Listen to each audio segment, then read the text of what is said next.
మాజీ మంత్రి ఎమ్మెల్యే మల్లారెడ్డి మాట మార్చాడు.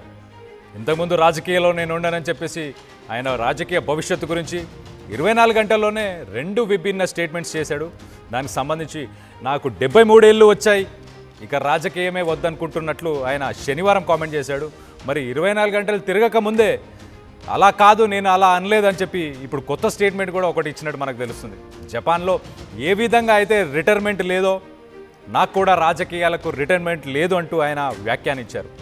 నేను రాజకీయాలను వదిలేస్తా అని అస్సలు అనలేదని చెప్పి ఆయన చెప్పుకొచ్చారు. సో ఒక్కసారి దానికి సంబంధించి మనం చూస్తే శనివారమే ఒక స్టేట్మెంట్ చేశాడు. చాలా క్లియర్గా ఏమన్నాడంటే, నాకు 73 సంవత్సరాలు, నాకు చాలా కాలేజెస్ యూనివర్సిటీస్ ఉన్నాయి, నేను రాజకీయాలు చేయను ఇంకా చాలు, నేను ఒక మంత్రిగా చేశాను, ఒక ఎమ్మెల్యేగా చేశాను, ఒక ఎంపీగా చేశాను, ఈ పదవుల్లో నేను ప్రజలకు ఎంత సేవ చేయాలో అంత చేసేసాను, ఇంకా చాలు నాకు, నేను ఏ పార్టీకి వెళ్ళను, నేను రాజకీయాలకి స్వస్తి పలుకుతున్నా అని ఆయన ఒక పక్కన చెప్పుకొచ్చాడు శనివారం.